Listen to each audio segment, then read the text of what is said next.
Before The Evil Within 2, there was The Evil Within Interlude. A graphic novel made up of 2 issues picking up where the first game left off. Detective Sebastian Castellanos is reeling after the horror of Beacon Mental Hospital. He walks through a waking nightmare, hunting for a serial killer while he grapples with PTSD. Written by Ryan O'Sullivan, the story is cool. The whole thing is a fever dream for Seb. He's tortured by visions of his wife Myra and his daughter Lily, showing us that he's unable to trust reality after Beacon. He flits in and out of thinking he's still plugged into STEM, the machine that bled his consciousness with that of the monstrous Ruvik in the first game. There's not much here we don't already know or will later learn in The Evil Within 2, but it's in the art that the value of the story comes through. The novel's artists Simon Godransky and Damien Worm understand the potential of The Evil Within's universe, how gorgeous the horror can be when you're not afraid to have fun with it, the way a sudden shift in colour palette and art style can be so unnerving, washed out greys giving way to searing reds and oranges without announcement. During his investigation across Crimson City, Seb will be portrayed with all of the noir gruffness you would expect, but when he gets lost in his visions, he's thinner, more pointed, fragile, every scream a painting.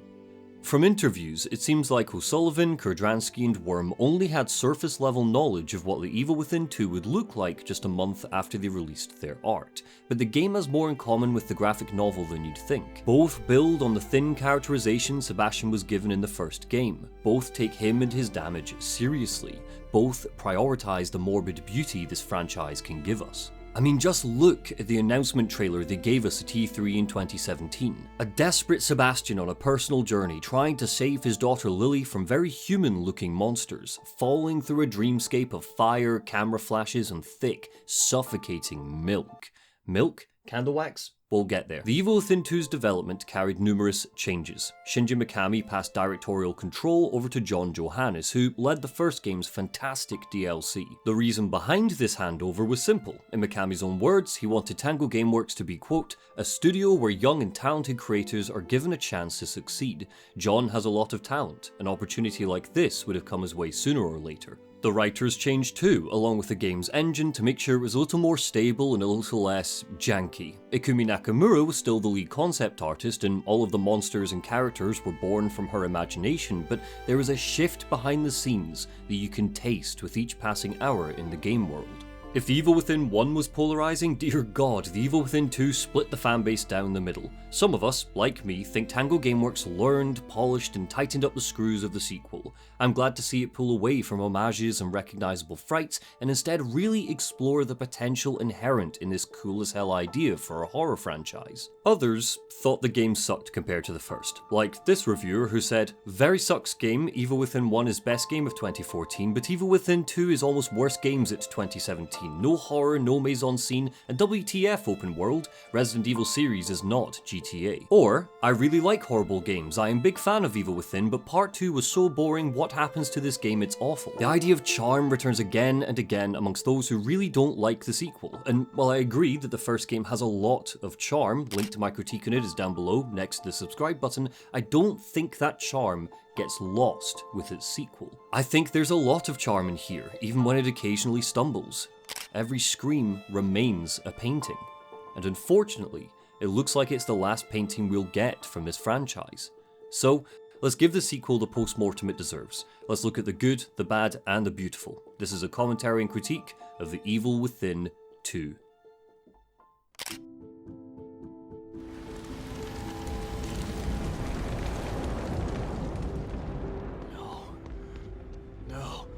No, this is not happening.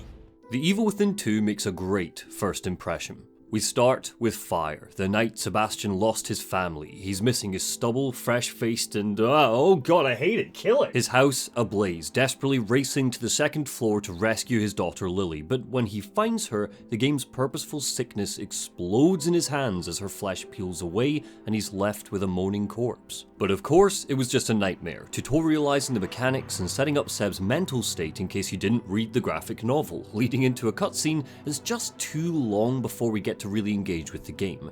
To be clear, when I say it makes a great first impression, all of this is not exactly what I mean. Just like when I said the first game makes a bad first impression, I wasn't referring to the cutscenes there either. It's clunky but necessary because the game needs to contrive a reason for Sebastian to reconnect to STEM. It is a shame that this is delivered to us over a 9-minute long cutscene, and while that over-reliance on heavy exposition is a little frustrating, it's a victim of sequelitis. And hey, let's face it could be 15 minutes long, wasting a really cool fight that would be a great chance to tutorialize combat, like say in, I don't know, Gotham Knights. This is off topic by the way, but Gotham Knights is crap. For the game's story to have a hope in hell of working, it needs to set up a lot. Sebastian's depression and anxiety, Lily's disappearance, Myra's disappearance, what Sebastian's been up to since the end of the first game, what Kidman's been up to since the end of the first game, the two of them meeting again, Mobius recruiting Seb despite how much he loathes them, the new STEM machine and how it works. The second Tango Gameworks decided to write a story where Sebastian chooses to re-enter a STEM environment, it gave itself one hell of a task to introduce us to the game world, and while it's clumsy, I can forgive it because of what comes after. Kidman's boss, the administrator, explains to Sebastian that Lily is the core of the new STEM system they've been working on, simulating a small American town called Union. All of those years ago, she did not die in a fire. Mobius, our evil organization, kidnapped her because she has a pure, unfettered ego. Good parenting from Seb and Myra there. Nice one, pal. At the risk of jumping too deep too early, The Evil Within adopts the work of Jean Piaget when it comes to looking at psychology and the ego. According to Piaget, children up to the age of 7 are not able to understand existence outside of their own way of thinking. Being self-centered as a child is different from being self-centered as an adult. One of the examples he'd point to is when kids play. Often they'd engage in what he called parallel play, where they'd play alongside other kids rather than play with them. Whether you like the study or not, it seems to be a concrete rule of the Evil Within's world, but Lily's ego was unfettered, unrestricted, so she could sustain a virtual world that connected to everyone's psyches. Regardless of the loose science, Lily has gone missing. Mobius don't know where in the system she is. The team have been sent in to retrieve her, but they've disappeared too. The only hope is for grizzled detective Sebastian to go on one final suicide mission to rescue his daughter. STEM entry in 3, 2, 1.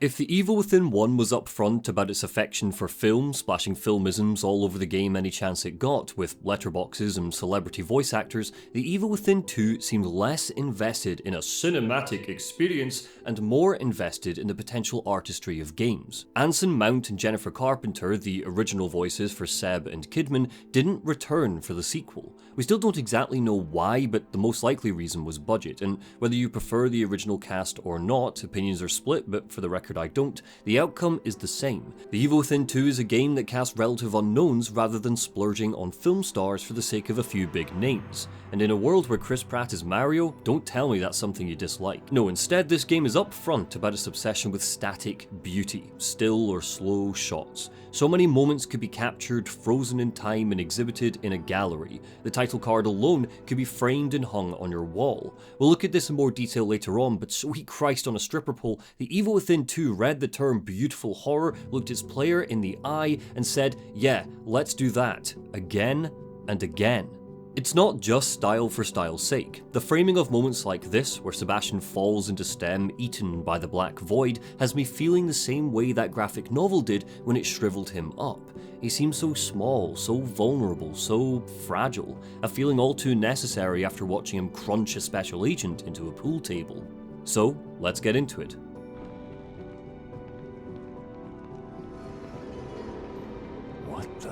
STEM's reality bleeds into view. Our first sign that something is very, very wrong is when Sebastian doesn't drop into the town of Union directly. He's been intercepted, and what follows is a nice, slow, chilling burn through a serial killer's domain. This opening hour is the game's declaration to the player, its thesis statement. There's no forced walking, no frustrating, agonizing limp, no slip and slide, just carefully placed scares and gorgeous environmental design. Sebastian navigates a maze of carpets and wallpaper inspired by the Overlook Hotel by appreciating the pictures that litter the walls. The beautiful thing about video games is that they exist on dream logic, an unspoken set of rules that you only pick up on if you've played a few of them. I go back to this example a lot, but if you enter a room with enemies and the doors suddenly lock, you know that the only way they'll open is if you kill everything in the room. There's no rational thought behind that, no reason, but there is rhyme, so a game set in the Matrix with monsters is rife for messing with a player's assumptions about games. I'm still not convinced that The Evil Within 2 goes far enough, but it does a lot right in this opening. Doors don't open unless we acknowledge a photo of them first. Later, when Sebastian enters a room and the doors lock, he doesn't need to kill all of the enemies. Instead, he just needs to soak in this space, push through the corpses hanging from the ceiling, find a camera on the far side of a forest of bodies, and when he turns, suddenly their arrangement has changed.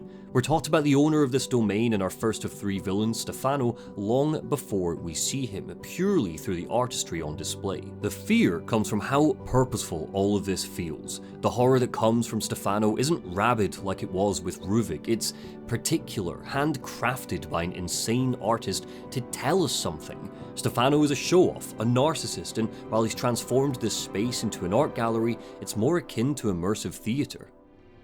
What the hell?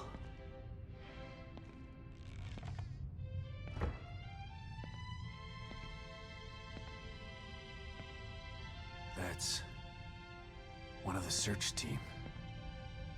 Baker. The first shock of violence in a horror game is always the most important, and William Baker's murder gets to play with that. He's captured in a state between death, his body not yet decaying but his mind erased from existence. We see him repeat the seconds of his demise over and over again, setting and resetting, tiny pieces of brain exploding out of him, but it's all so delicate. It should be a mess. William Baker should be sprawled on the floor or slumped in the corner, but someone wants us to see this, to admire it, and hear the music when we do. If Claire de Lune pierced through The Evil Within 1, its soft, slow sound contrasting the rot and disease of the game's visuals, Tchaikovsky's Serenade for Strings that appears whenever we see Stefano's murders captures his art perfectly. This isn't a musical analysis channel, but it's a somber, sincere piece that's known for exploding at the very beginning because it's written in sempre martissimo. This means there should be a sharp attack when a musical note is playing. That's interesting in its own right, but then there's how Tchaikovsky described the piece himself. "I composed the serenade animated by the impulse of an intimate conviction," he said. "It is a piece that comes from the bottom of my heart, and I like to think that for this reason it is not without real quality." We later learn just how desperate Stefano is to create real art through his photography, resorting to psychopathic murders, moulding life into death. It might be violent and horrific, but what he's creating here comes from the bottom of his heart, and he, just like Tchaikovsky, likes to think it's quality work. I'll leave it up to you to decide if it is.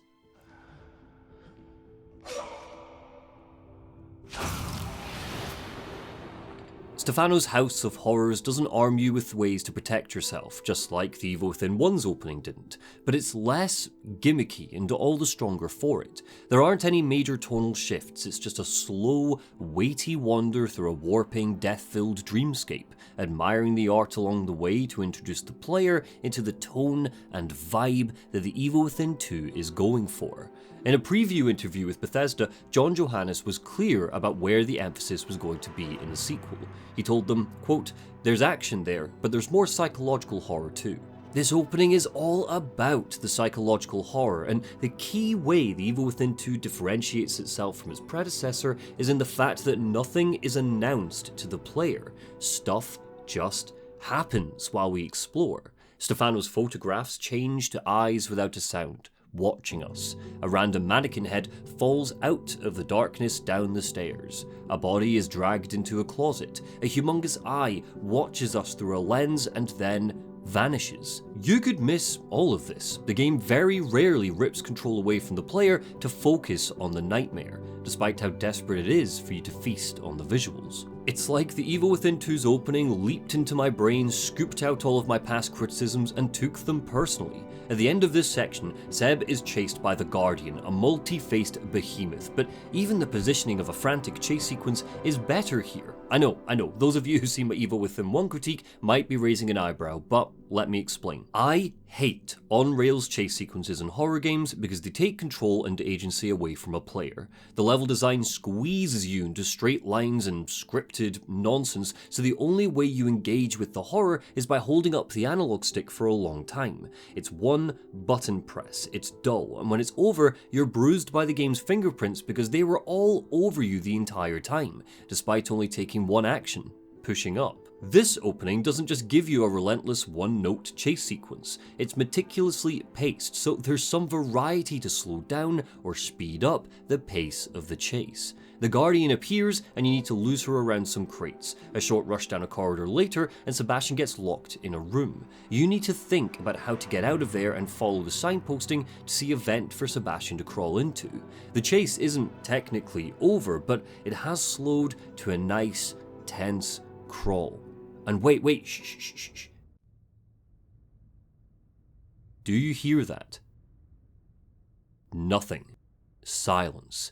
Eerie, unsettling silence. Not quite negative noise, but so quiet that you could almost mistake it. And then, bam, the Guardian saw cuts through the vent to remind us that nowhere is safe, entirely through gameplay, not through an arrest of the camera. It's still a chase sequence and it does have a few seconds of scary corridors, and it falls into drudgery with a bloody QuickTime event to finish off, but I can forgive it because of how it's paced, and because of the hot, slow burn that precedes it. It's good stuff. And it's not even the best bit. When the Guardian appears, it leers at Sebastian through a window, but because of the lighting, the angle, and the suddenness of this monster, the player won't realise until it smashes through the glass. The Guardian looks like it's one thing when it's really another, and this is a trick that's repeated over and over so the game can curate a dreamlike haze through exploration.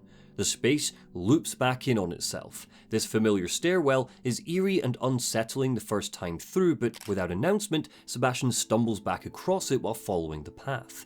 It's now decaying. A huge, echoing clock booms at the top. Earlier, this elevator is shut when you first stumble across the Rebirth exhibit, and then it silently snaps open when you're not looking at it. Where the Evil Within 1's stem felt static, only shifting or changing during cutscene transitions, its sequel's opening feels alive, like Stefano's domain is aware of Sebastian walking through it and decides to toy with its meal. As soon as Sebastian escapes from Stefano and falls into Unium, the contrast couldn't be more obvious. That first home he bursts into, nice and quiet to reset the tension in an organic way, is devoid of life or homeliness. The bedroom has empty frames resting on top of cabinets. The furniture is basic, practical. There is wallpaper, but it's rotting and moulding, and a lot of the walls are barren hardwood, as if Stefano has drained Union of all creativity, all artistic inspiration, and hoarded it in his own corner of the dream. And by the time the game lets us off the leash, the player's left with a clear impression of the game's mission statement. It's all gorgeously presented, but most importantly of all, it seems to be having fun with the player. We'll look at some more obvious examples of this later, but as far as its opening goes, it wants you to be here, to look at it, to admire it, to fear it. But first, this video is sponsored by bestgameprice.net. There's a link in the pinned comment that will take you to a page where you can buy The Evil Within 2. Not for $60, not for $30, but for less than a $5. That's because bestgameprice.net is a price comparison site for PC games. I always use this site when a new game comes out, so I make sure I'm not overpaying. It's totally free to use with no sign up necessary, and it's connected to all of your usual sites like Steam, Epic Games, Green Man Gaming, and a lot more, so you always get the best deal, even on new releases. They've committed to supporting these videos for the rest of the year, so check out their site to start saving money and help the channel out. Thanks again to bestgameprice.net, and on with the video. The Evil Within 2 doesn't have an open world, at least that's what the developers say. Every interview I came across had the same style of language when discussing the Evil Within 2's exploration, steering us away from thinking of Ubisoft-style oceans of icons with words like semi-open world and wide linear locations and open spaces. What the game has is something much closer to a Silent Hill. The town of Union is literally falling apart, so you can't explore it all. Instead, the game gives us two weighty parts of the town to work through. Here, in Chapter 3, we can only access the first part, Union's residential sector, primarily made up of homes Sebastian can break into like a hungry raccoon. These open portions are surprisingly calm compared to the claustrophobic, high-stakes tension of the story beats, and the experience is all the stronger for it.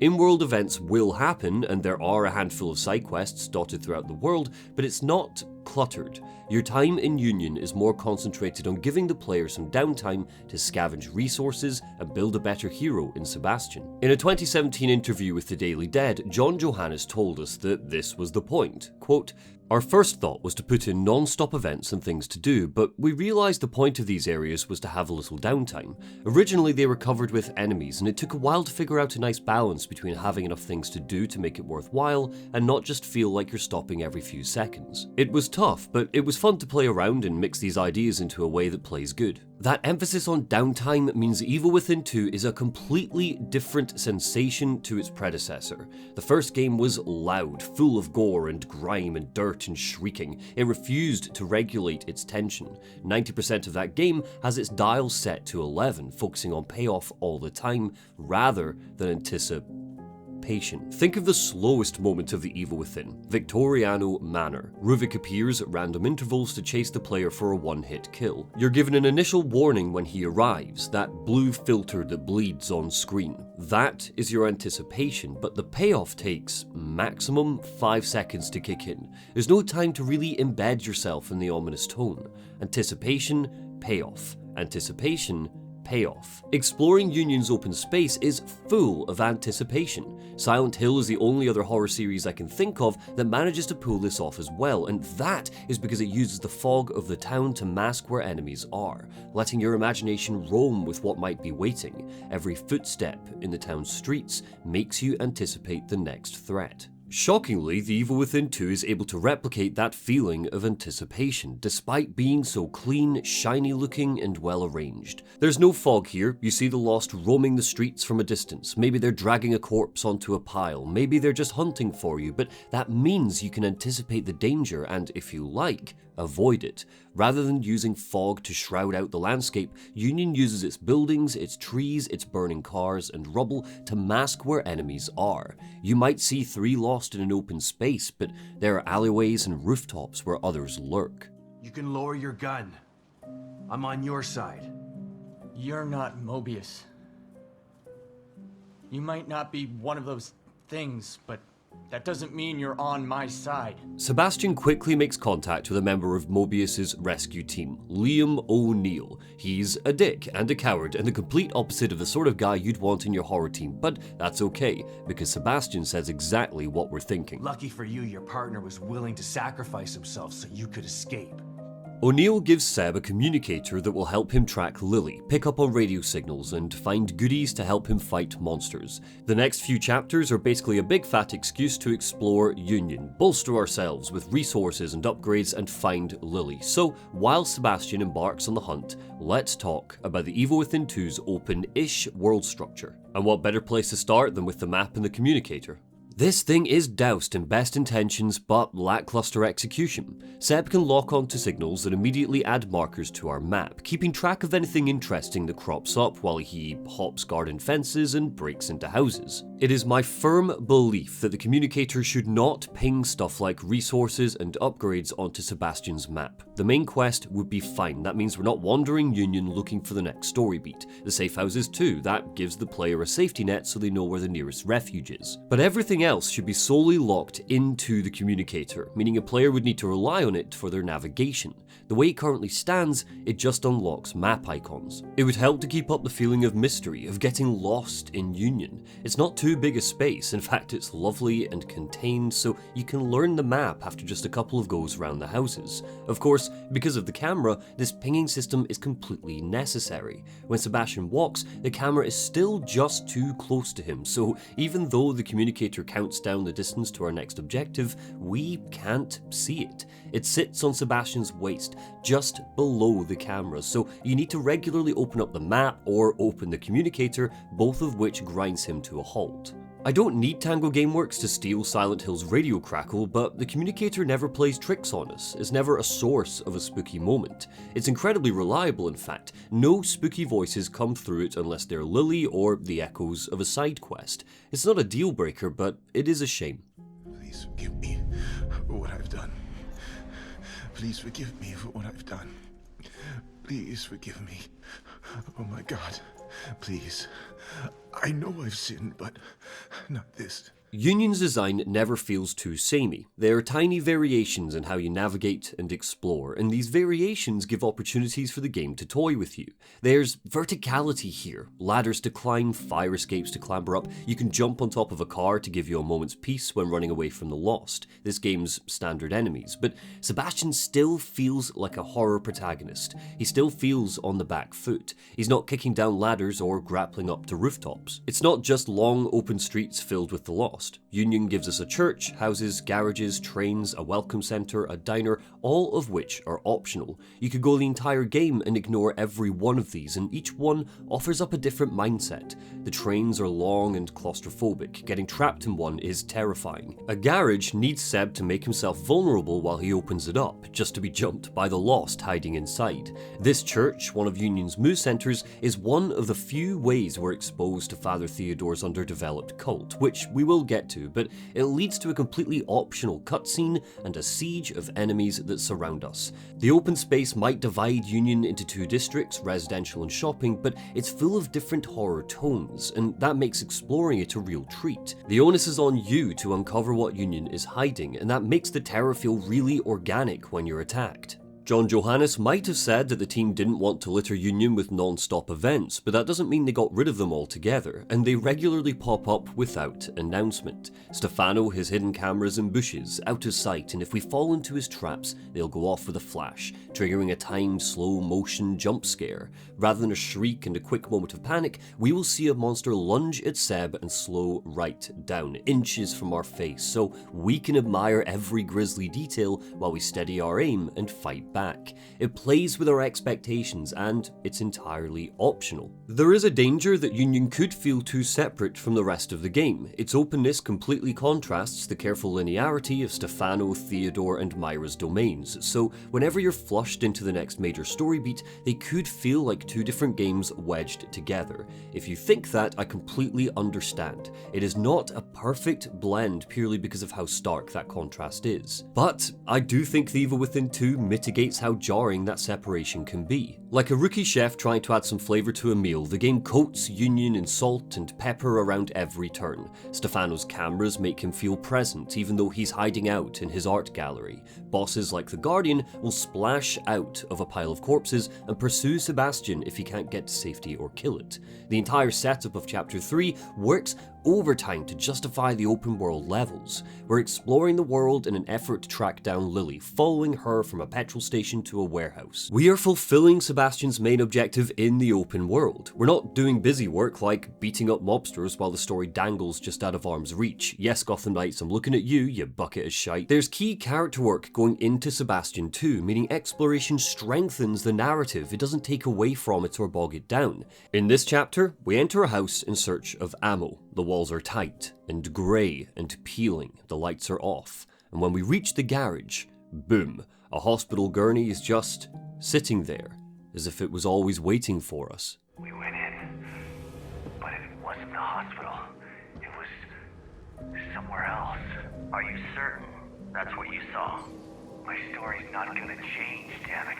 Cue a whole sequence of unnerving flashbacks, the house warping and locking around us as Sebastian relives his breakdown following the events of the first game. This ties in with the graphic novel too. He was prescribed a psychiatrist by the police force, but the psychiatrist didn't believe a word he said. He worried that he was still back at Beacon, had never left STEM, and again, it's not announced. This just happens. Most players will likely never come across it unless they're turning Union inside out. And The Evil Within 2 is determined to take Sebastian's mental state seriously, to flag to the player that he has post-traumatic stress after Beacon. He's not an action hero, he's just a grieving father against the odds. His mission to rescue Lily isn't just about Lily, it's about healing. If Seb was a canvas covered in oozing reds and blacks, The Evil Within 2 is about his desperate attempt to paint over it with a new colour, a new start, and all of this is formally introduced to us in an optional set of frights in a random house. And this house isn't the only example of this. The side quests and collectibles deepen our understanding of Sebastian, Stem, and Mobius. Again, none of this is busy work. It's all either incredibly useful, finding upgrades and ammo,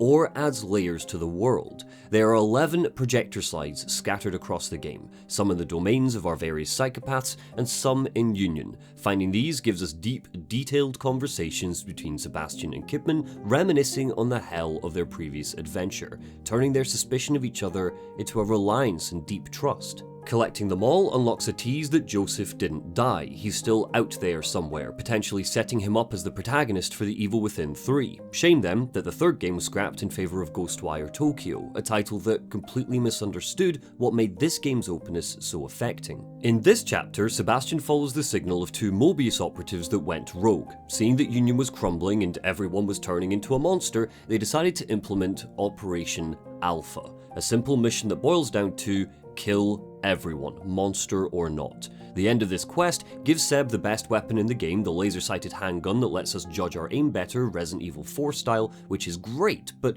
the true power of this quest is in what we learn. Number 1, that Mobius is as ruthless as we expected. Our two agents act without orders, but their plan comes from Mobius, preparing to execute the townspeople plugged into STEM if anything went wrong. Number 2, we get to witness another one of Stefano's murders, turning a rogue agent into an art piece for Sebastian to admire and strengthening his presence in Union. And number 3, that O'Neill thinks Operation Alpha isn't a bad idea. A company man through and through, what a great guy. The key thing here is that O'Neill doesn't really think for himself, which opens him up to manipulation by Father Theodore later on. Save my ass.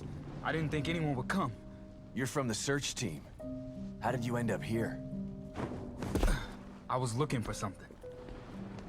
And what would that be? Look, it's dangerous out here. Come to my safe house so we can talk. Lead the way.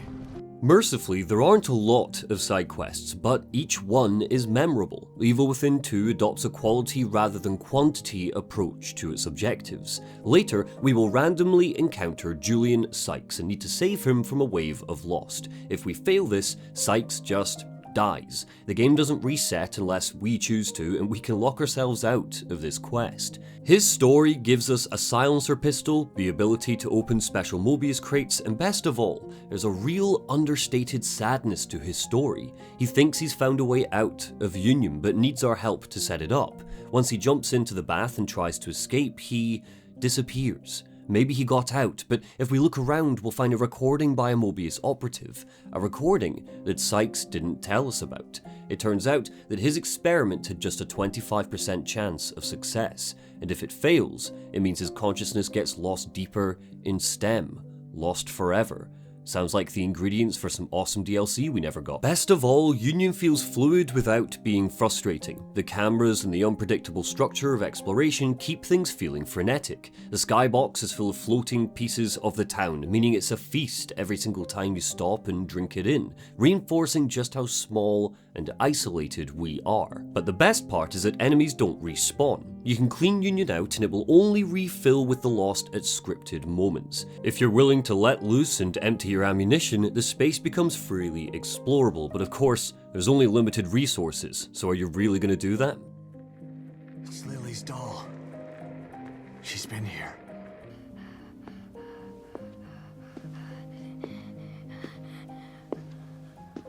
Oh my god, she's in trouble. Someone is chasing her.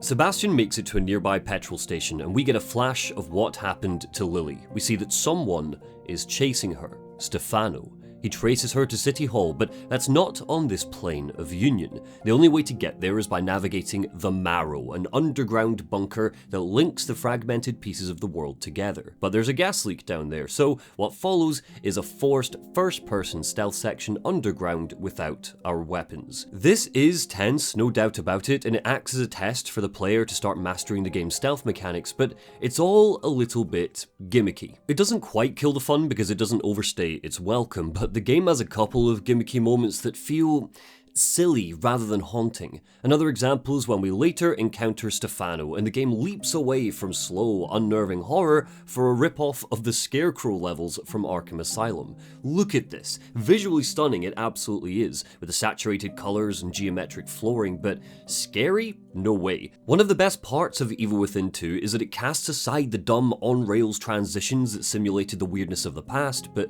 here, the level devolves into ridiculousness that feels like an action-packed blockbuster. As for the first-person gas leak, it's slightly more forgivable because it's just a couple of rooms. Barely 15 minutes of game time are spent in this view, but I wish they cut the first-person perspective altogether. It doesn't add much at all, and as a series, The Evil Within is best when it doesn't force us to shift between jarring new perspectives and gameplay styles. Just like when Seb is hanging upside down at the start of the first game, this just feels forced. But reaching City Hall, it's time to leave Union behind for the time being. Sebastian is about to re-enter Stefano's domain, and I want to talk about level design and world building. Get your cameras ready. Who are you? Don't worry. O'Neill sent me.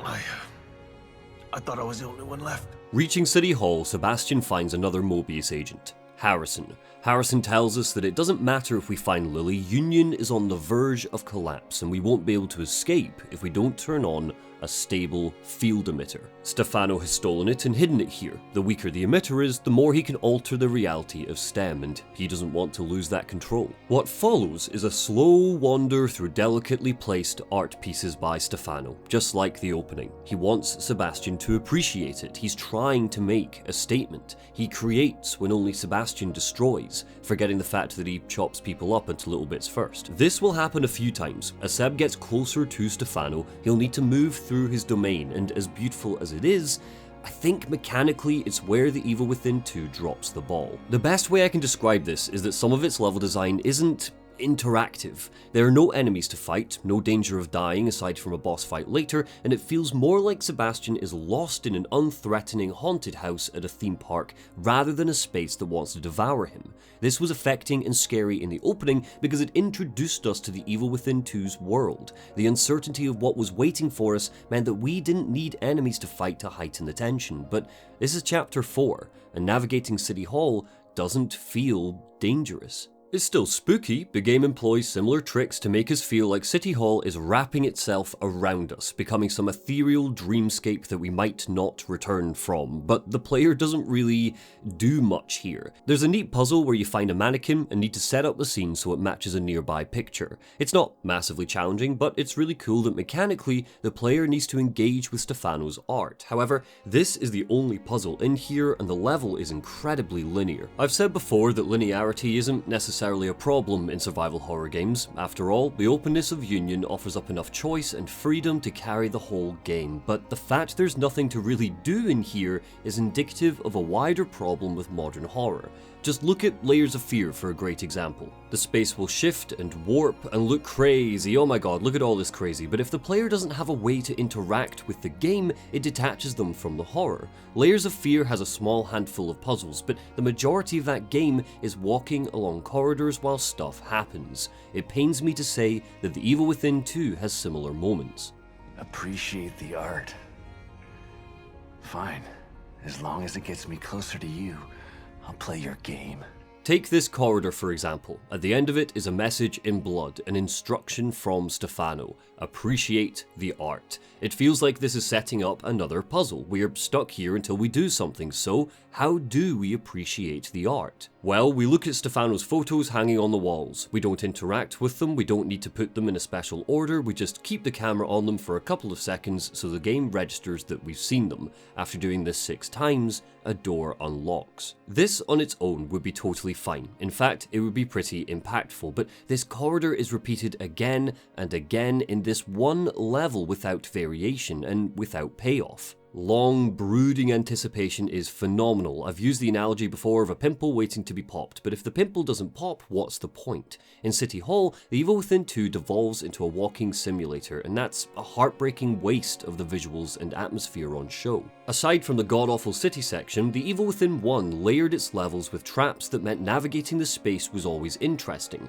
This tied into Ruvik's psychology because he loved his traps. It was his favourite thing to do. Look at him go. Stefano doesn't care about traps. He cares cares about art and wants to lead Sebastian on an exhibition of his photography. This is visually more interesting but mechanically boring, and the further into the Evil Within 2 you get, the more you start to miss the paranoia that came from dismantling Ruvik's bear traps and bombs. The worst part is that there are a couple of moments where Stefano does use traps. The cameras in Union are just one example, and I think the game could have done with copying them into Stefano's story levels. Better yet, you later need to work around a flurry of tripwires to reach an art piece, emulating the feeling of navigating a laser system in a museum. Just because Stefano doesn't have the same obsession with traps as Ruvik does doesn't mean there aren't psychological connections the developers could have pulled from to make his levels more interesting. He was once a war photographer, so mines could be here. Museums and art galleries have security cameras. Maybe there could be a demonic security system set up. Later, after we're done with Stefano, Father Theodore's domains become the new priority, and these are much better designed. Theodore's areas give a strong anticipation and payoff. For example, in Chapter 12, Sebastian creeps through some catacombs. Entering a room, we have corridors either side with locked jail cells. There's a lever he needs to pull to open a gate, and when he does, those jail cells will open. The setup is obvious. Any player that works around this space will be able to put 2 and 2 together and understand that in a few minutes they are going to activate those cell doors and they'll have a fight on their hands. There's cause and effect in play, clear anticipation, and the payoff is that we need to handle a swarm of monsters. The level design on the whole is more powerful with Theodore because there is danger here. Sebastian could die. In Stefano's domain, the threat is minimal. Fear radiates from you. It's beautiful, but not yet finished. Finding the stable field emitter, Sebastian prepares to repair it, but not before Stefano finally says hello. He alludes that he's working for someone, confirmed later to be Father Theodore. He's offended. We've come all this way and it turns out we're looking for a little girl, not him. Haven't we got the message? Haven't we understood his art? As a reward for getting this far, he introduces his Obscura, and it's one of the best bosses in the series, a race to run down the clock. The stable field emitter is trying to reset, and once it does, Stefano will lose control of this space. The Obscura freezes time whenever it takes a picture, so we need to keep it distracted when the emitter winds down. We could set up trap bolts to stun it, it leaps around the room, disappearing into the shadows so you lose sight of it. Most importantly of all, you can't kill it here. That opportunity comes up again in the next chapter. Seb notes that Stefano has moved on to the Union Grand Theatre, positioned in the second open world section of the game, so repairing the emitter, he burrows back into the marrow to get there. The Marrow is the closest the game gets to the sort of level design we saw in the first game's DLC. It's cold and clinical like a laboratory, covered in machines and offices and storage containers full of ammo, gear and monsters. That whiteness illuminated under flickering lights seems to have been designed explicitly to show off the dirt, the grime and the blood that covers the walls. You can unlock shortcuts while navigating the Marrow. For example, dropping a bridge gives us a shortcut, or best of all, we can use the Warden crossbow to shoot electric bolts at panels, opening shutters. This makes backtracking much easier, but the way the space is designed, it ultimately feels unnecessary. I appreciate that there are backtracking mechanics in The Evil Within, but you rarely have a reason or excuse to use them. There are plenty of consoles in the bunker, so zapping yourself back into Union isn't difficult, but getting around the Marrow isn't hard. You won't get lost. In fact, the map makes it look more complicated than it really is. I think this is a real missed opportunity. The Marrow could have become more labyrinthian, perhaps evolving as Union crumbles and breaks apart. It does change, but just aesthetically. Candles light the halls when Theodore takes control, and white goop coats the walls when Myra's influence breaks through. But this never locks off pathways or avenues. It's just another coat of paint. Despite my criticisms of The Evil Within 2's level design, there is one area where it stands out as a clear upgrade over the first: the puzzles. Littered throughout the whole adventure are two returning types: frequency puzzles, where we need to match two sound waves to unlock a door, and switch puzzles, where we need to flick a certain number of switches in the right order. These are great little obstacles, and their returning use doesn't diminish their impact. That doesn't mean there aren't unique puzzles. There are, like a section where you find a Mobius cipher and need to figure out the code to a door. There don't always need to be unique brain teasers in a horror game like this. Sometimes minigames are enough to shift up the pace of the game, and it's clearly a design philosophy that's carried over from the Consequence and Assignment DLCs. It's just a shame that none of them live up to the highs of that DLC's puzzles. You're not one of us. No, I'm not. Kidman sent me. Look, I'm here to help, okay? My name is Sebastian Castellanos. You're lying. Sebastian Castellanos is dead. What? No. Who told you that? Down here, we meet the Mobius psychologist, Yukiko Hoffman. It was her responsibility to assess who could be plugged into STEM, whose egos were stable enough to thrive. She is the reason Lily was chosen as the core for Union, but her arrival brings with it a new twist in the tale. Everyone in Union thinks Sebastian is dead. It turns out that Myra, his missing wife, is in here too, and that's what she's been telling people. Hoffman's arrival flags one of the ways that The Evil Within 2 splatters its world building all over the game. There is a real variety in how we hoover up the lore. Readable material, visions of the past, the side quests, calls with Kidman, the environmental design, and interrogating the NPCs. There's simply more information to digest in this sequel, despite the story being overall simpler. These conversations with the Mobius agents that we rescue are all pretty standard. A list of questions are presented and we can work our way through them to hear how Union collapsed. This is pretty basic, but the structure of the game means we return to our survivors often or talk to them on our communicator enough to give them a real sense of character. I find it interesting that all of these people regret their past. It seems to be the theme of The Evil Within 2. Sebastian regrets giving up on Lily and Myra. Hoffman regrets skewing her psychological tests to let madmen into STEM. Sykes regrets seeking Mobius out directly. He asked to join their ranks. He wasn't recruited. Torres regrets kidnapping Lily all of those years ago. O'Neill regrets volunteering for the mission into Union. Kidman regrets all of it, pick one. The frequencies Seb can pick up show us the dying moments of some of Union's people, or Mobius agents discussing their mission. The flavor text is primarily from Mobius agents, which seems like an odd direction to take. Here's an example from this exact chapter, halfway through the game.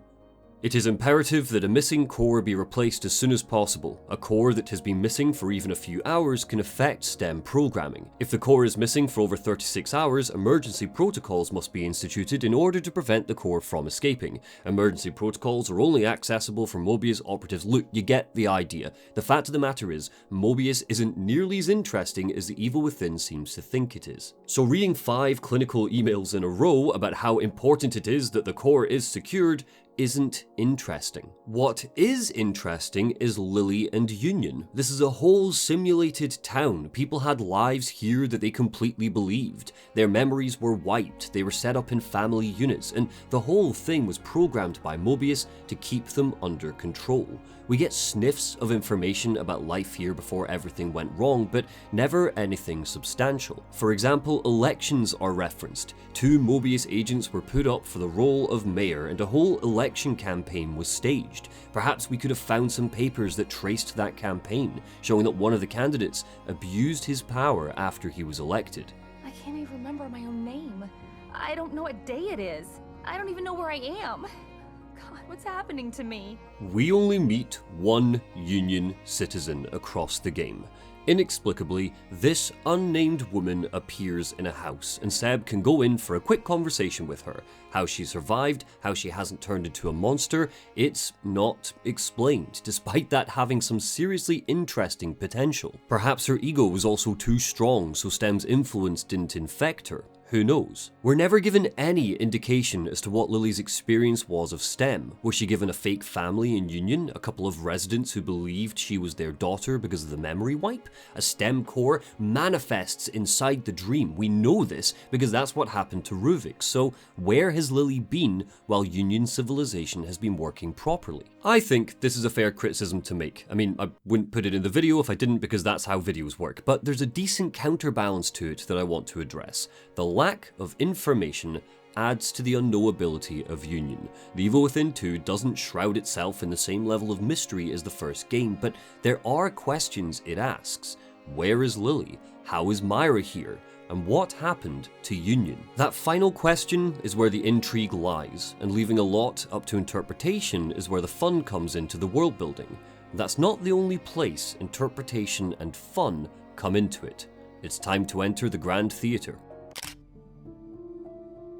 This is the work of Zadyslaw Baczynski, a surrealist painter and photographer. Every photograph, every painting that you see here doesn't have a name. Baczynski refused to label his work because he wanted to avoid any metaphorical interpretation of his art.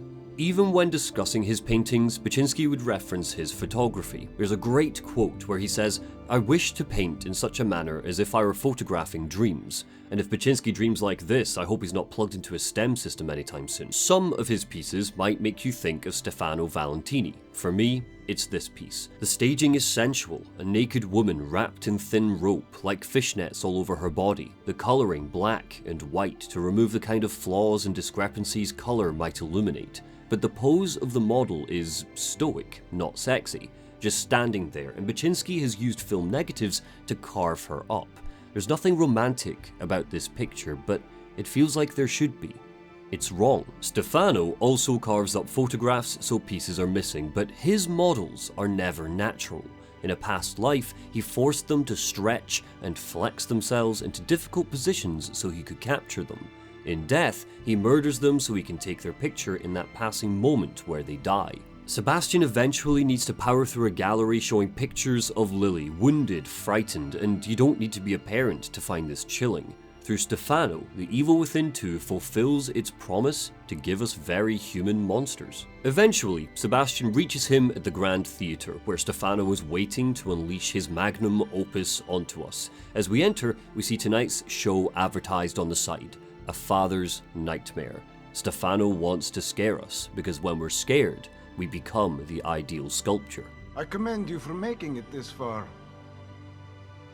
If perseverance were an art form, you would be a master.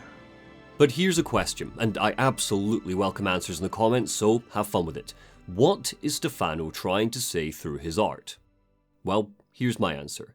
In this theatre sits men in business suits, faceless because of the bags on their heads, reminiscent of the Mobius agents we've seen across both games, without identity. Stefano welcomes us, pushes a button, and the heads start to pop, balloons of blood exploding above hollow necks. Stefano is obsessed with one thing, the exact moment of every creature's death. To him, that's where true beauty lies. When he was connected to STEM, Mobius tried to rewrite his memories and he became furious, saying that they tried to mold him into something he wasn't. And if art is always a reflection of the society it harbours, Union seems to be the perfect place for Stefano to stage his masterpieces. The entire town is built on a lie. It's a carefully staged simulation by Mobius. Stefano's photographs, his sculptures, his murders, they are breaking through that simulation, that lie, violently tearing at it with every death. Take one of the earliest pieces we see, Rebirth. A dead model dressed in white, the blood spilling from her head looks like flowing hair.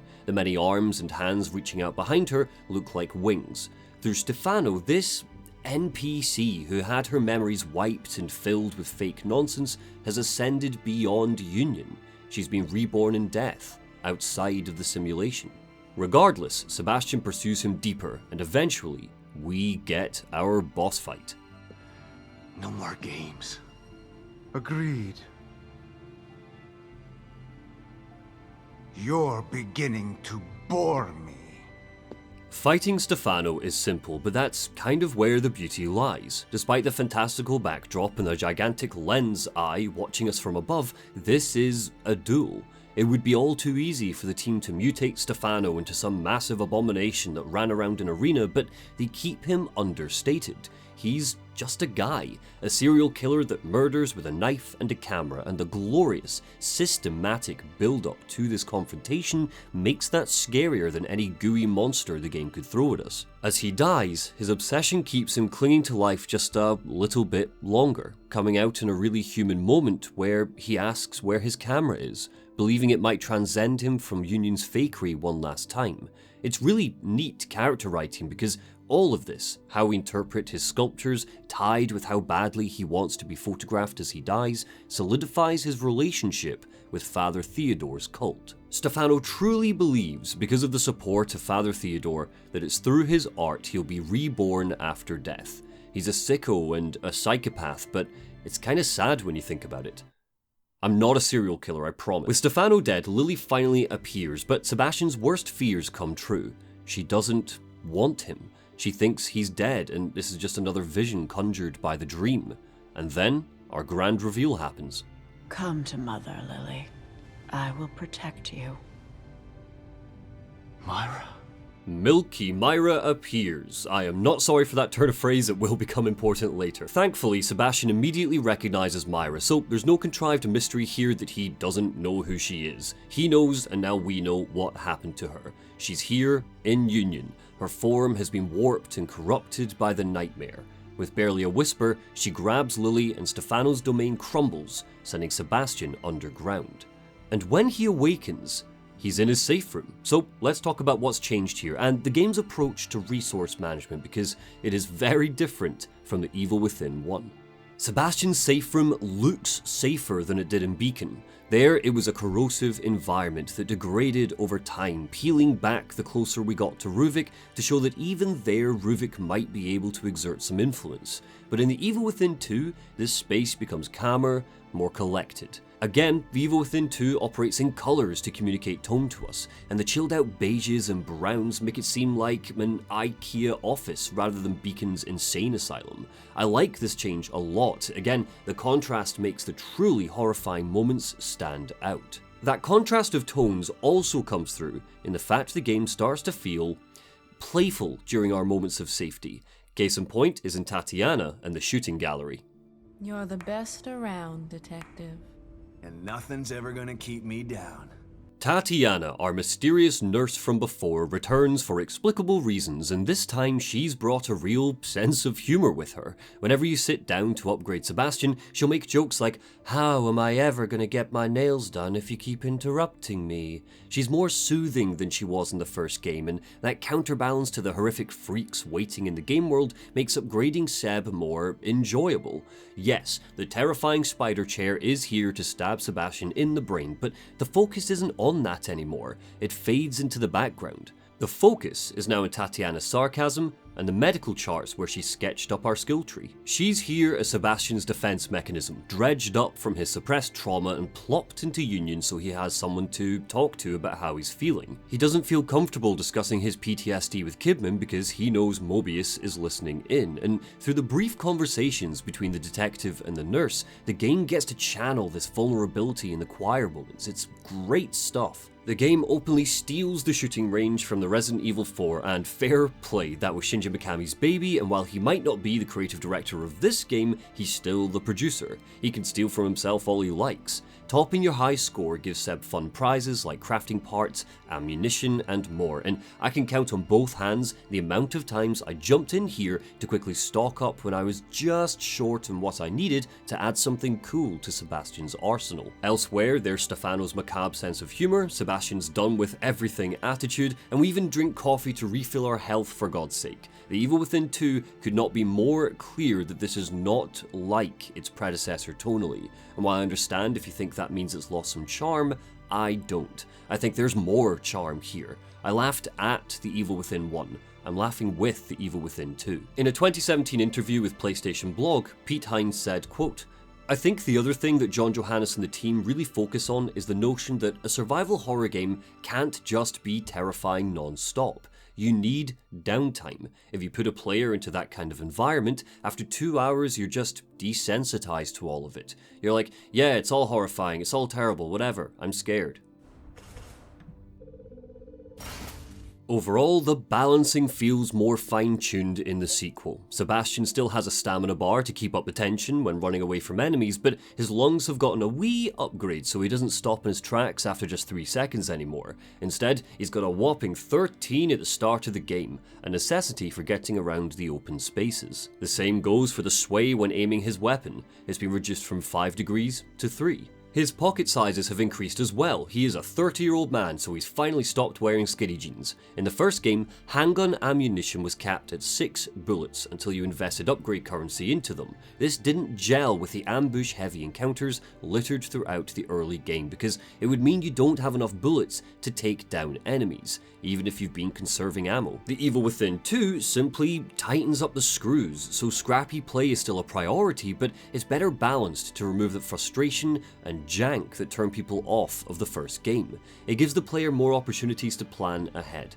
Pushing Sebastian into the openness of Union gives us plenty of chances to scavenge and prepare through exploration. I typically hate most crafting systems, especially in open world games. Regularly we see them shoved into the design rather than massaged into the fun factor. As a result, it just looks like bloat, but I think they have more of a place in horror games than they do in typical action-adventure titles, and the Evil Within 2's inclusion of this system is the example I will always point to. In-field crafting of consumable items like health, or especially bullets, is necessary in the Evil Within 2. Oh sure, I'm willing to bet some Billy Big Balls has beaten the game and ignored this system altogether, good for you pal, but engaging with this system makes Sebastian feel like a scrappy protagonist and puts the onus on the player to prepare for the fights ahead. Some enemies will drop bullets, but most of them will drop gunpowder. Gunpowder can be used for almost all of Sebastian's weapons, so you get to choose what you want to fight with. The game offers up sincere options to the player because it needs to. It doesn't overload you with ammunition, so you need to choose which weapons you want to invest in when upgrading them at a tool bench or crafting ammo. Are you a boomstick maniac or a cool and steady handgun fan? When it comes to bosses, the game ekes out ammunition in their arenas, so you won't be caught out by any bullshit balancing or jank. No restarting the game because you can't physically kill a boss this time, but even if we didn't get bullets in these arenas, I would struggle to blame the game for my underpreparedness. The goddess keys are back, there's resources growing in gardens, sitting in cars, waiting in bins, on kitchen tables, dropped by the lost, inside crates, inside Mobius containers. If you are looking for it, the game always has resources to offer up. Through crafting and scavenging, you can feel like you're overcoming the horror. And speaking of scavenging, the Evil Within 2 doesn't relegate all of its upgrades to brain goop anymore. Oh, sorry, green gel. Ammunition pouches are attached to Mobius agents picked up on your communicators, so you can find upgrades in the world free of charge. The handgun with the laser sight, the revolver, the double-barrel shotgun, the flamethrower, the sniper rifle, and more are all rewarded to you through side quests or feeling your way through the open world. These are valuable gifts the game gives us, free of charge, which means Union isn't filled with busywork. It's filled with stuff to keep you engaged and invested. There are a lot of them, let me tell you. Tango Gameworks have stuffed the game with weapons, 15 in total, varying from handguns to machine gun. No, what is this doing here? Yes, the Evil Within 2 introduces an honest-to-goodness machine gun into the mix for Sebastian to mow down his foes. And in case you're new to the channel, thanks for getting this far by the way, I don't like machine guns in horror games. And while I wish the assault rifle wasn't here because it removes that all-important interval between shots that Shinji Mikami's discussed in the past, it doesn't spoil the game for me. And here's why. Seb gets the machine gun very late into the adventure, in chapter 14 to be exact, about 80% of the way through the game.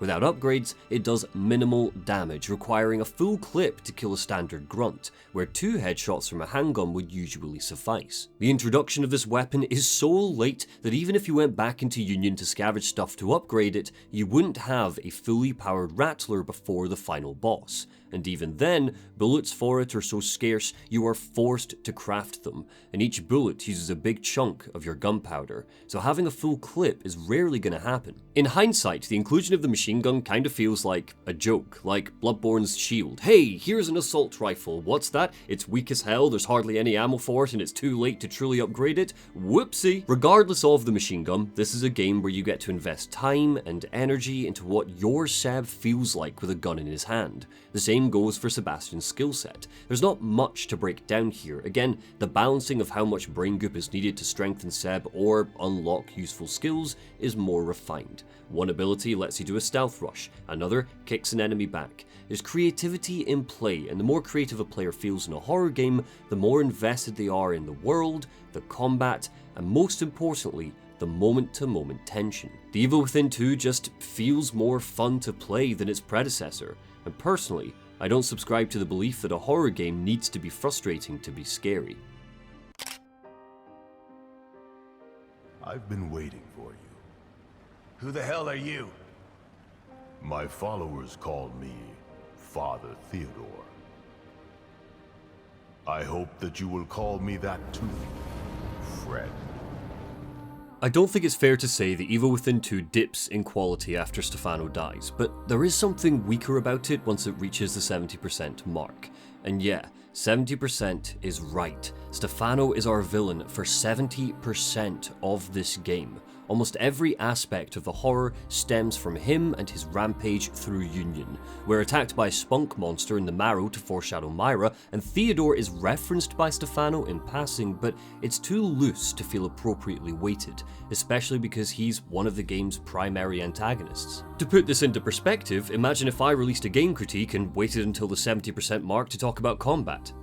Theodore's domain is medieval, reminding us of the catacombs where we fought the Keeper back in The Evil Within 1. We see crypts and jail cells burrowed underground, forming the foundations of his stronghold, and when we finally meet him, he commands an on-screen presence purely because of his voice actor Ron Sewer and the beautiful framing of shots when he's on screen. Regularly, he's given a height that seems almost abnormal, measuring himself against his ego. Theodore is a cult leader who once worked for Mobius. He had a career doing what all people who crave attention but have nothing to actually offer do: motivational speaking. He led the corporation's Moo centers, set up for recruitment purposes. Stefano was one of his disciples. And that's kind of it. It's interesting that Moo could be derived from the Japanese kanji word meaning nothing, because that's about as much as Theodore's cult offers to the world building. It shares an insignia that looks oddly familiar to the one Ruvik's father led in the first game, but just like the cult there, it's decidedly underdeveloped. I think there's a pretty easy rule to follow when writing a fictional cult. You need to do 3 things. Number 1, define and show its philosophy. What does it teach? What does it believe? Number 2, show us why someone would join this cult. What's appealing about it? And number 3, show us what a follower does once they join. All 3 of these things could be achieved through something as simple and basic as finding a follower's diary in Union, but there's very little actually here. We don't even get a name for it or its followers, we just know Theodore refers to himself as Father. There are 2 collectibles that give us his scripture, but it's shallow, telling us next to nothing other than the fact he preaches that people are made from nothing with a capital N. He wants to get his hands on Lily, determined to use her to strengthen his influence over Union. Every Mobius operative in the real world, including the big bosses, have a chip in their head that connects them to STEM because, well, actually I still don't know why. But Theodore plans to use Lily to take over Mobius. If he can control Union, he can send a signal out that puts every employee under his control. So when he asks Sebastian to help him to go and assassinate Myra and re-kidnap his daughter, of course, Seb turns him down. It's through Theodore that 2 new enemy types are introduced to the game, so while Sebastian fights his way through, let's finally talk about combat. Where is this place? Almost every single positive of The Evil Within 1's shooty bang bang time is carried over to its sequel with attention, love, and polish to make it feel panicky, refined, and tense. I say almost because while the general camera is more stable, no longer bouncing off of walls, the aiming system hasn't changed at all. There's still this bizarre close-up whenever Sebastian aims his weapon, cutting him out of the picture altogether and focusing instead on his hands. This is especially annoying here because The Evil Within 2 prides itself on ambushes, just like the first game, but these ambushes typically throw enemies at Seb from dark corners, or paraphernalia, or alleyways, because Union is so full of stuff. So while you're zoomed in, don't be surprised if the Lost appear out of shot when Sebastian definitely would have seen them if we weren't so zoomed in. You'll never convince me that this aiming system is scary, it's just stupid. Trap-laden arenas that force you to keep your wits about you are in short supply, but they are still here. Your surroundings are less of a tool to use against monsters and more of a tool to get around them, encouraging a you don't have to fight everything mindset. A good example is here, where we battle through a mechanical workshop and can use fire and gates to seal enemies away. Because the game doesn't give you traps in the level design, you have to make your own. That's where the Warden crossbow comes in. The majority of its bolts now send out tripwires that you can shoot into walls, leaving a nasty surprise for any of the Lost if they run into them. You're never overloaded with these bolts because of how resource management is handled, but if you cobble some together, you can transform arenas into Seb's personal playground, adding to that feeling of overcoming the horror. There are still elements that help you. Sebastian can open a fire hydrant to create a pool of water and electrify that pool to shock and stun a chunk of the Lost. Fire barrels can be shot to explode, or we can kick them over to pull oil onto the ground. Because we're not using matches anymore, this pool can be set off with a simple gunshot rather than the wonky, lengthy animations from the past game. You refuse to see. It's all My fault. You are a failure.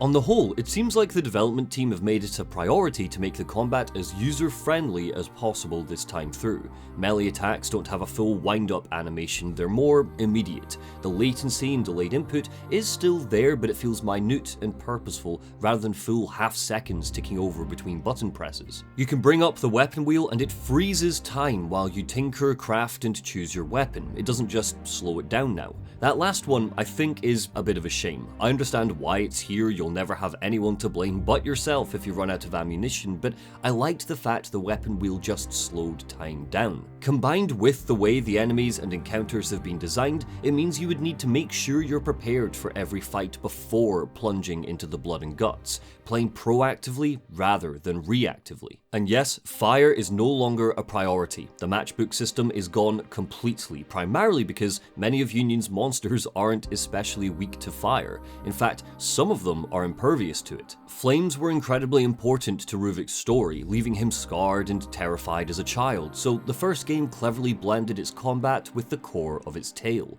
The Evil Within 2 doesn't have anything as clever as that, but it doesn't need to. Instead, the game really wants you to engage with its stealth system. So, speaking of stealth... I'm Esmeralda Torres. I'm... Sebastian. I know. You do? It looks like we got him for now. We should make a move before more show up. Sebastian meets Esmeralda Torres, a Union demolitions expert. She tells us that Theodore Wallace pretended to be on the side of the good guys. He teamed up with Myra, Torres and Kidman and worked with them to try and evacuate Lily from Union, but it all went wrong somehow. Myra's original plan was to use the Mobius chips to kill everyone in the company, not control them. Theodore had other ideas. Sebastian decides to regroup with Hoffman and O'Neill, hoping to come up with a plan, but to get to them, he needs to journey deeper into the Marrow. And if you've been keeping up with one particular side quest, his journey gets interrupted by the Anima. She's a wraith in all but name, unkillable and inescapable. She pops up randomly during the open exploration, and if you enter a handful of her domains, she'll suck Sebastian back to Beacon for a stealth section where we're forced to escape. The Evil Within 2's stealth, again, doesn't change much from the first game, but it's glossier and more stable. The levels are designed around stealth, with more blockades to crouch behind and more shadows to creep through. The best improvement is Seb's movement speed. Even at default settings, he's not walking like a frog anymore, so he can close the gap in less time.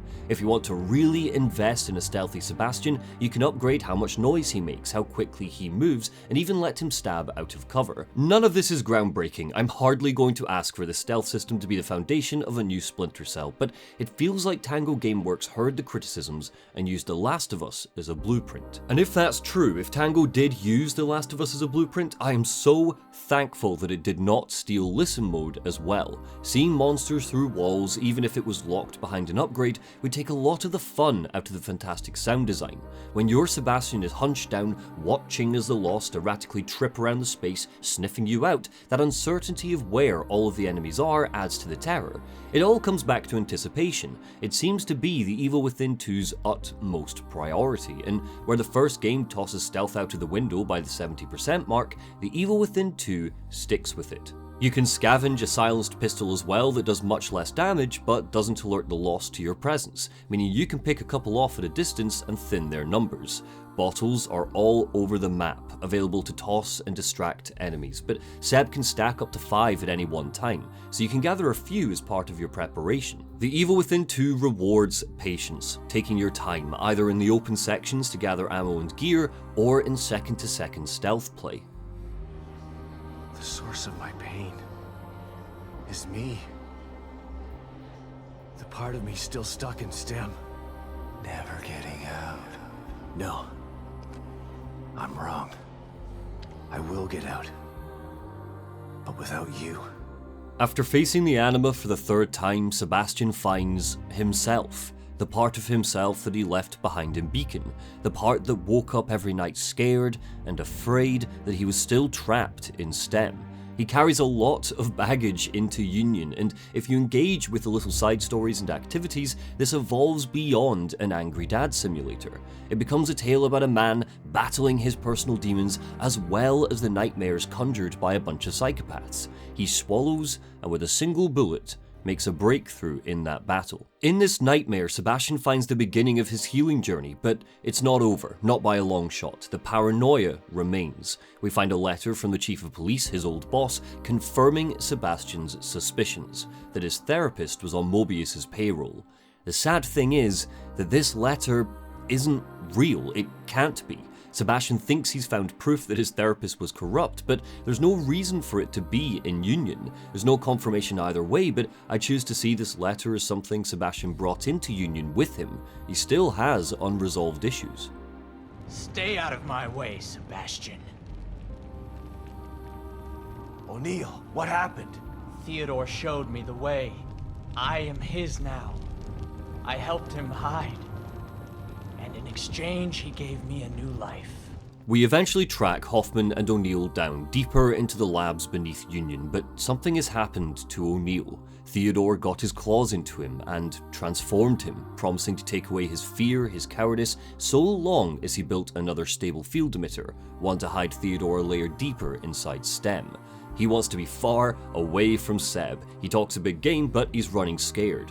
And he should be. What follows is a great boss battle with O'Neill. In fact, it's worth me noting that I think the Evil Within's bosses are almost all fantastic. O'Neill stalks you around a laboratory with a flamethrower, slowly setting it on fire and filling the room up with smoke. That fire and smoke gives Sebastian a choice. The flames block off escape routes to run away from O'Neill, so most players will keep turning on the sprinklers to wash it away.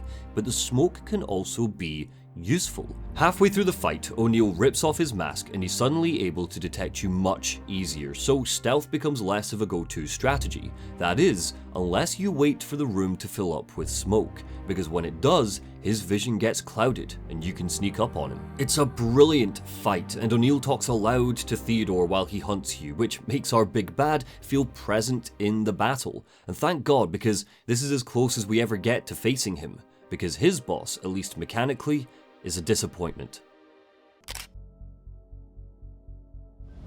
You refuse to step into the darkness. So you try to bring me to the light. Your rash decisions have always been your downfall. So with O'Neill dead, Seb and Torres blow up the stable field emitter, and as it ruptures, we are tossed into Theodore's domain one more time. It's a blood swamp, fire and monsters roam, and we are given a choice. Waste what little ammunition we have left to fight through them, or sneak through the gore. So, just like when I critiqued the first game, let's hold up a magnifying glass to the monsters. Ikumi Nakamura returns as the game's lead concept artist, and hot damn did she bring her A-game. There's a lot we don't know about the game's development, far less interviews were given compared to the first title, but we can see a more holistic psychological approach to her monsters than we got before. That, according to Pete Hines, was the point. Quote, "It's not like Saw the video game," he said in that earlier referenced interview with PlayStation Blog. "It's not just non-stop blood and dismemberment and guts. Turns out there's a lot of ways to scare people and make it off-putting, and I think that's one of the interesting things about the game, that if you don't like being scared at all, there's no chance you should play The Evil Within 2. Psychological horror is tossed around a lot with broad strokes, but The Evil Within 2 projects how to give a player that through the creature designs. Enemies are gleeful in the sequel, not rampaging balls of fury like in the last game. There's a calmness and tranquility to watching them move and hunt. They're organised. They stack bodies in a pile as a means of summoning the Guardian. Some of them preach Father Theodore's gospel, and best of all, they laugh. The Guardian laughs, Obscura laughs, the Anima laughs, O'Neill laughs, Stefano tosses out campy quips, just like the sign outside Union says, they are glad that we're here. The monsters enjoy scaring Sebastian. Sure, they're out to kill him, but that's just the final chapter in a novel of frights. And because they enjoy scaring us, they're imbued with personality that makes them feel even more tangible. Not every horror monster needs to be given personality like this, let me be clear. Just look to Silent Hill's incredible catalogue of nightmares for examples of stoic silence and mystery that makes them more terrifying. But I love that The Evil Within 2 takes a different route with how they characterise their creatures. Way back at the start of the game, Sebastian's first encounter with the Lost isn't through a tense Resident Evil homage chewing on a corpse, turning the head, it's through a vocal mother. Clean your plate. You gotta eat. Skin and bones.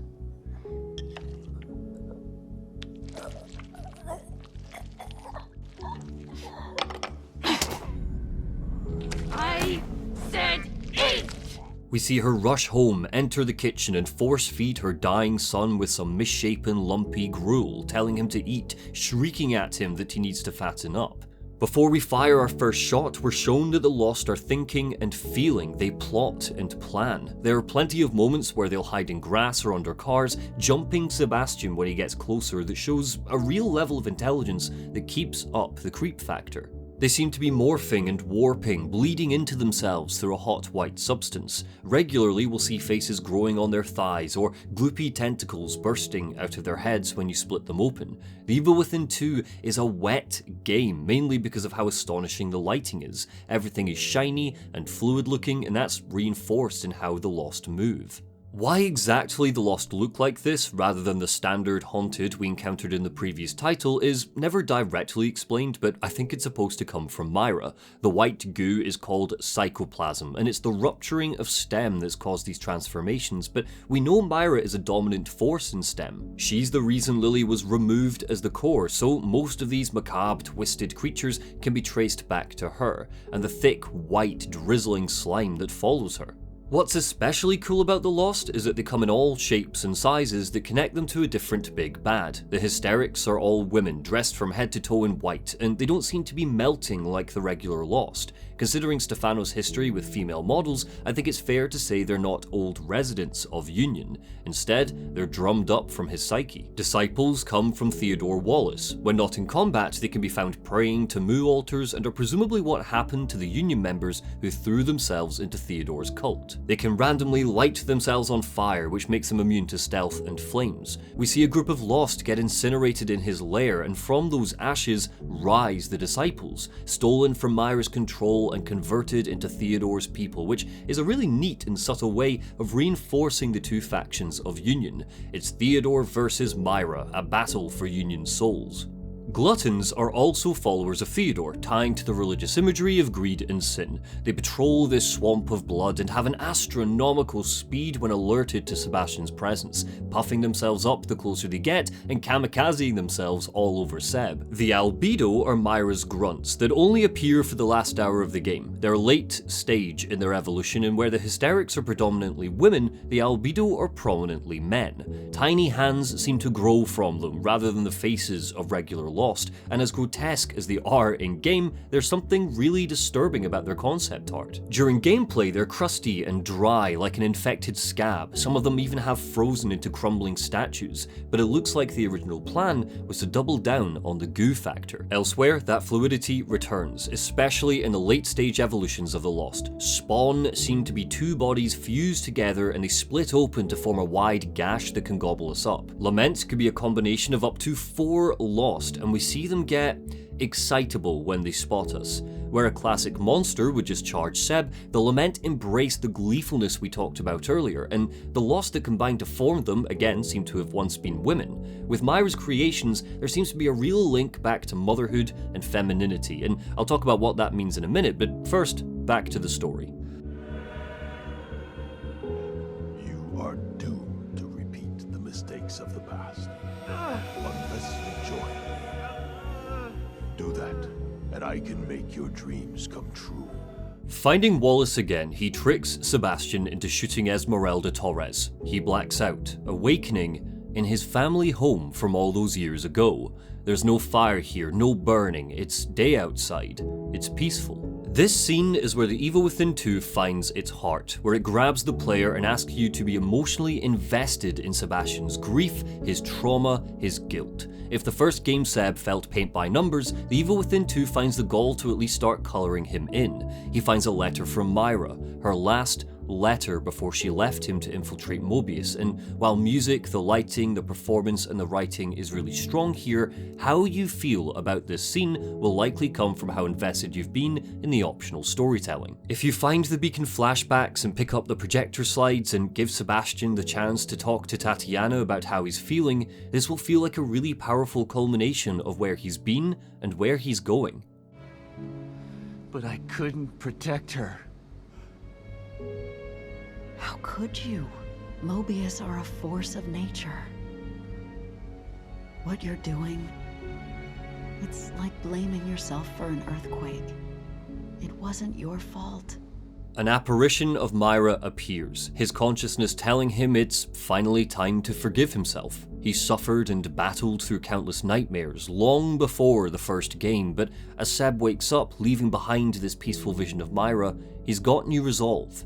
He's prepared to finish the mission. Theodore's stronghold is out in the open now, surrounded by a wall of fire in the center of Union. Sebastian and Torres set off with a portable field emitter so they don't get burned, and the game devolves into, arguably, its worst part. A gimmick escort mission where we need to shoot down disciples while Hoffman crawls along at the world's slowest pace. So, while I keep dying to the hands of bullshit ambushes, let's talk about the bosses, eh? The Anima is a bizarre anomaly, and honestly, kind of a mess. She seems to bring out very personal fears from her victims, transporting Sebastian back to Beacon if she catches him. You can hear her hum an eerie, broken version of Claire de Lune as she gets near. The problem is we don't really know why she exists. We find Mobius documents telling us she's a quasi-physical manifestation of STEM. She doesn't come from Theodore or Stefano or even Myra, even though that final creator would make a lot of sense. The term anima comes from Carl Jung. He described it as the unconscious feminine side of a man that transcends the personal psyche, whereas the animus is the unconscious masculine side of a woman. Whether you care for Jung's analysis or not, the inspiration still stands. Considering all of the motherhood imagery on show with Myra, having the anima burst out of her and pursue Sebastian would be a relatively neat explanation. But the anima isn't exclusive to Seb. We find diary entries and memories that show it terrorized the people of Union long before Sebastian arrived, regardless of their gender. She's a funny one, and I might be completely misunderstanding it, so any thoughts? You know where to drop them. As for Stefano Valentini's pet, the Obscura, there's clearly a lot being pulled from The Shade, Kidman's boogeyman from her DLC. This demonic creature has a gymnast's flexibility and a huge camera for a face. It behaves with surreal grace, not the kind of jerky movement you typically associate with a horror monster, moaning and giggling like a caricature of a model. It's haunting and disturbing in all the best ways, crossing the line between body horror and the game's sinister obsession with beautified horror. Need proof? Just look at the comments section of the wiki. Kinda hot, not gonna lie. My thoughts exactly. I'd smash, personally. Keep your hands off her, you freaks. She's mine to do with as I please. Shit like this is why I hate fandom communities. The Guardian also comes from Stefano, another twisted abomination that's the result of his carving up of models. It's possible that the main head comes from Emily Lewis, a model who was beheaded by Stefano. What's really interesting is the design didn't always look like this. Originally, Tango were going to make the Guardian's design focus less on body horror and more on surrealism, with the eye of the aperture stitched on as a face. This is a cool concept, but I'm glad Tango brought it back to Stefano as a serial killer, rather than just make the Guardian a manifestation. There are numerous harbingers that roam the streets of Union during Theodore's chapters. They're dressed like holy men, with fleshy gas masks, wielding a flamethrower as a cleansing fire, torching everything in their past, human or not. Killing 3 of them rewards you with a mighty flamethrower that makes Sebastian feel like the hand of God. Feel my wrath! As powerful as the O'Neill fight is, and as much as I love what happens when he removes the mask, I do think it kind of undermines the thrill of the Harbinger designs. The masks look like they're an extension of the Harbinger's face, like through Theodore's manipulation they've started to grow, but the second O'Neill takes his mask off, we realise there's a person under there. To bring it back to Silent Hill for a second, it's why I rue the day I learned Pyramid Head has a tiny breathing tube built into it. Because of the graphics of the PlayStation 2, Pyramid Head's first reveal disguised that little nozzle, which meant the huge metallic casing looked like it had grown on top of his shoulders. Instead, it turns out to be a snorkel for some regular strongman underneath. That disappointment is the same when you see the Harbingers can take their masks off as they see fit. And then there's the Watcher and the Effigy, a pungent white goop monster that reveals later on, clearly birthed from Myra. But if you're willing to stay patient, I'm going to talk about that in the next section. I see you've overcome some of your guilt and pain. But the depth of your past traumas is vast. I know everything about you. I know what lies beneath.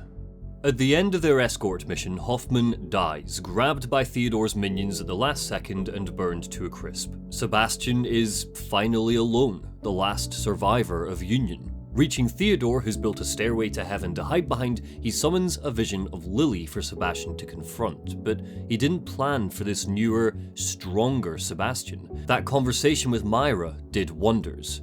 But Theodore's not done, because he summons some old friends from Beacon Mental Hospital. Conceptually, I like this a lot. I just wish Theodore Wallace got a boss fight unique to him as well, instead of just hiding behind old nightmares. Sebastian needs to contend with the Sadist, the Keeper, and Laura once again, literally battling his demons. Is it on the nose? Absolutely. Is it fun and affecting? Definitely. And best of all, I think it's the sequel's clearest indicator that it hasn't lost the charm of the first game. Bringing Beacon's baddies into The Evil Within 2 shows that both games might have a different tone to them, but a lot of the first game's charm is still in here. Just because the sequel is smoother and has ironed out some of the jank does not mean that it somehow lost something. I think saying that is actually an insult to all of the great stuff that's in that first game, and returning to 3 of Beacon's bosses shows us that The Evil Within 2 arguably has a lot more charm than its predecessor, because these boss fights just reminded me of a lot of the first game's frustrations. Let's take the Sadist. Sebastian relives the chase sequence from The Evil Within 1 right down to the linear corridors and over-reliance on cutscenes.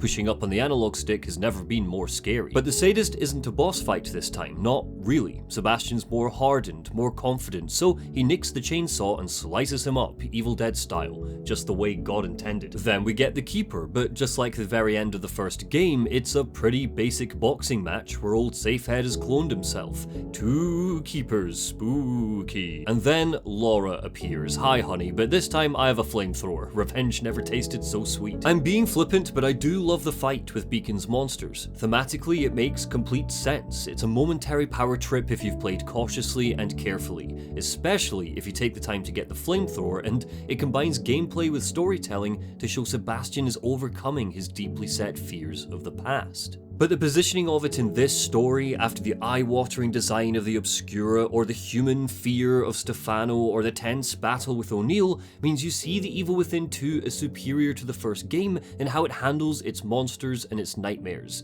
It's simply more interesting, and again, I say that as a fan of the first game. What are you? What else have you got? Our reward for besting these bosses is a hilarious stabbing fight between Theodore and Myra. Stab, stab, stab, and bye-bye Theo. But the story isn't over yet. Myra trashes the domain, crushing Sebastian under the rubble and transforming Union into a crumbling wasteland. So, with all the pieces in play, let's finally talk about Myra and the ending of the game. In my video on Resident Evil Village, some of you didn't like when I made a comparison between the game's tension and a pimple, which is fair enough. Fun, gross imagery isn't for everyone, but when it comes to Myra, we're gonna need to embrace a little squeamishness. Because while the psychoplasm is given a tangible reason to exist in The Evil Within 2, I think its look and feel is supposed to represent milk. Specifically, Myra's milk. Your love can't protect her. Only I can do that. I told you to leave. Myra has lost herself, forgotten who she is. Her maternal instinct is so strong that it's overwhelming her. She's forgotten everything else that makes her who she is. Her history as a detective, her plan to get Lily out of STEM, her love for Sebastian. She's been stripped back to one thing, a mother. And in her heavy desire to protect Lily, that desire has been given a white, liquid form by STEM. We see it splashed on the walls of the Marrow. We see it coating the Lost. We see it follow in Myra's wake. Her design is incredibly cool. The psychoplasm that cloaks her is draped over her eyes, signifying that loss of identity, and because of the white colour, you could argue that it's a sad, ironic reminder that she's no longer Sebastian's wife, draped in a sickly, splintered wedding dress that occasionally transforms into a black funeral garb, already mourning her husband's death before it happens. She thinks only she can protect Lily, handing her over to Sebastian, evacuating her from Union. That is no longer the plan. Instead, she's replacing Lily as the core, all in an effort to keep her safe. She is going to stay here and raise her daughter in this digital hellscape. Union is no longer recognizable, it's coated in Myra's white-hot sauce, and the lost that stalk us here are now called albedo. They're stronger, more hardened by the resolve of a mother's will. Two monsters are made from it, the Watcher, which we never battle directly but instead need to escape from, and the Effigy, a boss fight Sebastian's currently stuck in now. The effigy is bound to a lamppost that it pries out of the ground. At the top of its body are two hollow fetus-like beings that bear down on Seb if it grabs him. It's a funny one because it was originally called a generator and would wrap itself around lampposts in Union. It would give birth to Albedo. Instead, it's been relegated to this one fight, which is basically the amalgam boss from the first game, but easier. It's a decent boss, but probably my least favourite in the game. Getting to Myra is a long, contemplative journey across a wasteland. After the battle with the effigy, there are no more monsters roaming. It's just a white desert and a quiet clamber up to Sebastian's home. Unlike other games that employ a walk TM, Sebastian isn't forced to a slow crawl. His movement speed doesn't change. We choose the pace of this journey. We choose how long he'll have to wait before confronting Myra. This is our new home. Lily will be safe here. Happy. Free from fear. Free from pain. And when that confrontation happens, when Myra loses control and transforms into the matriarch, she gives the player the mother of all pulpy horror boss designs. She drips with psychoplasm, launching balls of it around her arena. Her belly swells like she's pregnant, and halfway through the fight, it bursts open, birthing tiny spiders that are made up of deformed copies of Myra's head. The whole thing is here to remind, reinforce, and reiterate how painful this battle is for Sebastian and how powerful Myra's maternal instinct is. This is how you earn a rocket launcher, so imagine my surprise that we don't get one. As Myra dies, she gains clarity. She points Seb in the direction of Lily, finally understanding why he's here and why he needs to get her out of Union. And would you believe that the game has a whole other chapter left? The environment has taken too much damage. Even with the core back in place, total collapse of Union is imminent. So be it. We still have STEM. We can start again. Video game endings can be more limiting for a writer to pull off than film or book endings. There are conventions that most types of game need to adhere to if they want the player to feel satisfied when the credits roll. It's the pacing and structure that usually forces a developer's hand. In a puzzle game, you'll need to go up against the toughest puzzle last, or there won't be a sense of achievement. In a game where you fight stuff, there will be a big boss, so there's a sense of culmination. There aren't hard and fast rules. The Last of Us doesn't end with a final boss, and that has a fantastic ending. BioShock does, and that has a weak ending. But I think we can all agree that The Evil Within's choice to staple a 30-minute epilogue chapter onto the end of Myra's boss fight is an interesting one. Not bad, just interesting. I like it purely for the style and cheese factor, but I will admit it probably won't work for everyone. We alternate between Sebastian and Kidman. With Myra defeated, her status as the temporary core of Union is causing the whole place to implode. It's a race to get Lily and get out. On the outside world, Kidman learns that her boss, who's applied some extra eyeliner for his big villain moment, is planning to kill Sebastian when he's extracted. And she's not happy. Join us or die? Well, guess what? There's a third choice.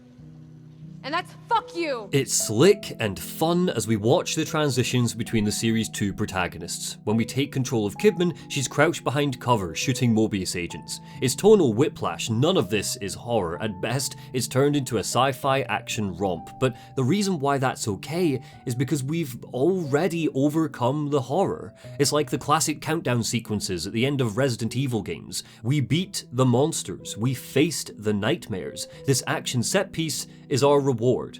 Unlike the first game, we had an honest-to-God, heart-wrenching, disgusting boss fight to sink our teeth into. Everything that comes after is a bonus. When we slide away from Kidman and back to Seb, his story ends with quiet.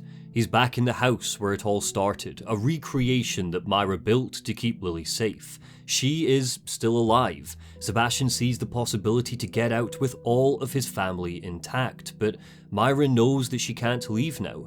She needs to stay behind and use STEM to rupture the Mobius chips. The goodbye here is really quite lovely and sad. It hurts, especially if you've soaked in the paint that colours Sebastian's story. That use of negative space returns in this shot, giving us a still shot of the Castellanos family moments before it's torn apart for good. It's just one of the reasons why I love this ending. Not every painting is a scream, some of them are spun out of tears. Take it easy, Sebastian.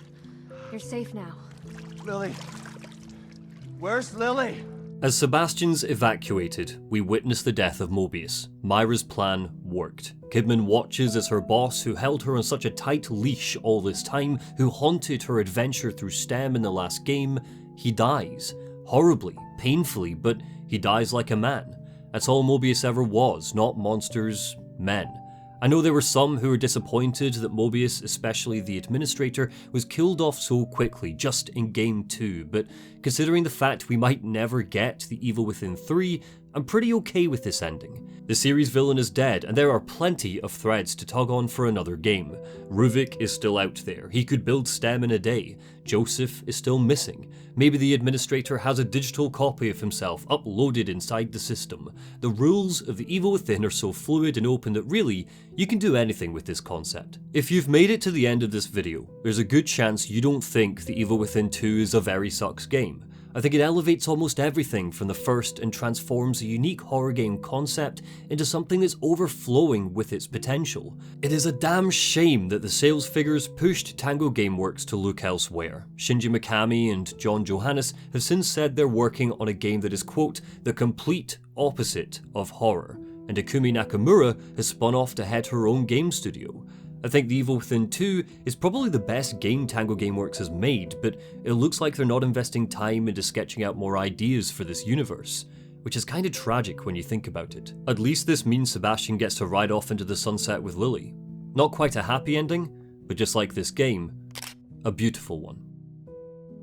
Thanks for watching. This will be the last critique of the year, but not the last video. Huge thank you to Darkfry, Pixelit, Skyhoppers, and Questing Refuge for voicing my 4 Obscura creepers. They all make great stuff, so links are below. On the left hand side are my patrons. They're the reason I can look into upgrading my setup next year. This channel owes a lot to them, so if you want to join them for $2 a month, links below. And order of thanks go to Timothy Hollowell, The Heirs of History, Griffin Spencer Beam, Cody, Kyle P. Feely, Garrett Birchall, Chachis Vaz 76, Paul Ryan, Jack, Neil Mack, Sam's Forge, Joey Isbell, Aurelia, Schwabalaba, Kristen Fenchel, Neon Leah, Saint Allison, Patrick Baird, LGX, Brian Sapp, Nicholas Chemin, Trevor Vernham, Mark Anderson, Kay Dansky, Joel Wilcox, Pleo, Gavastrian, Blank Name, Unholy Biscuit, Uzair, Leon, Matthew Sinclair Thompson, X Rights, Shamax, Tibby Galanu, Aiden,